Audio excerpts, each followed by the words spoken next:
Today's topic is edge finishing techniques.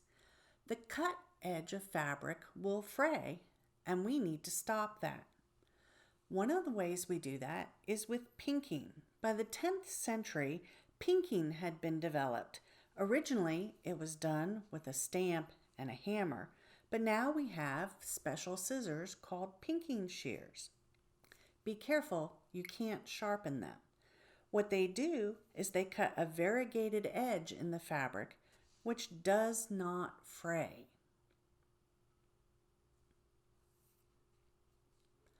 Most frequently, you will see a domestic serger.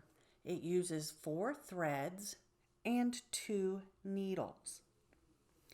The machine creates a single stitch and an overcast stitch, which is why it can be used to hold 2 pieces of fabric together.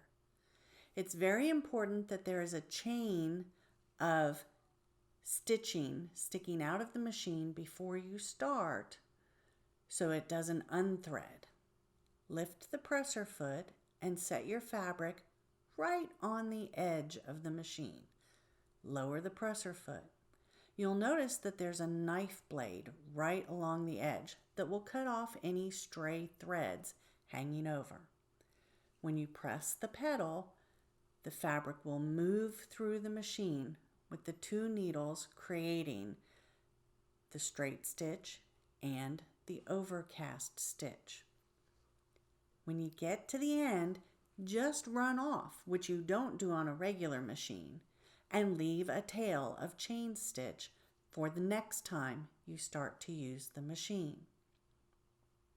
Here's what that overcast stitch looks like from a serging machine.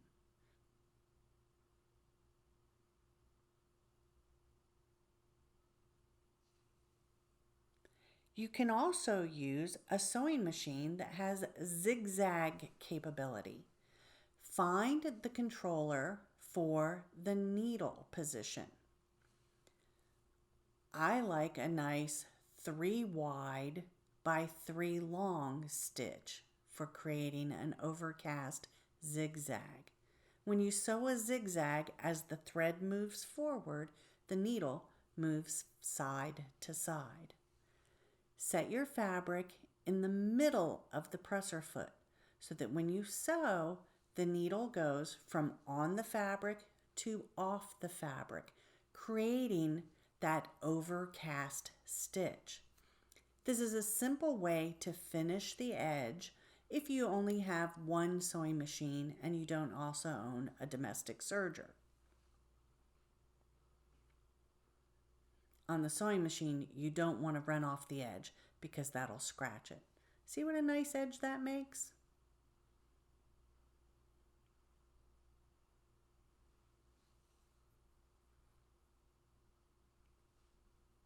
Some domestic sewing machines, like the ones we have in the costume shop, actually have a specific overcast stitch.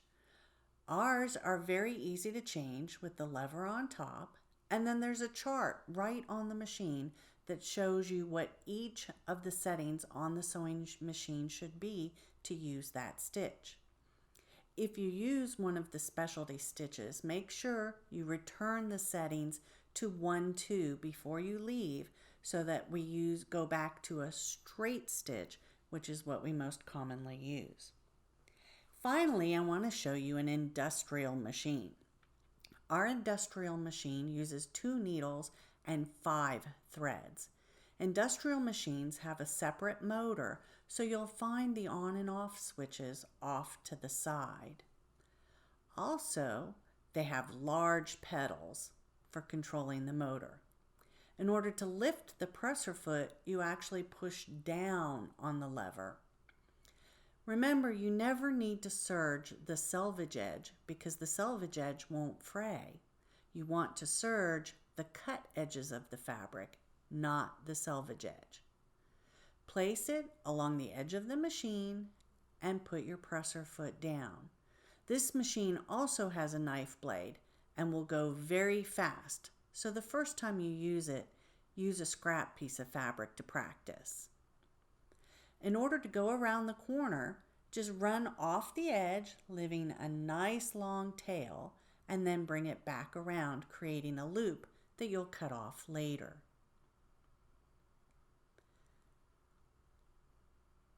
The industrial serger is meant to run longer and faster than the domestic sergers. Like the domestic, leave a nice long tail so the next time you start, it doesn't unthread, and remember to turn it off.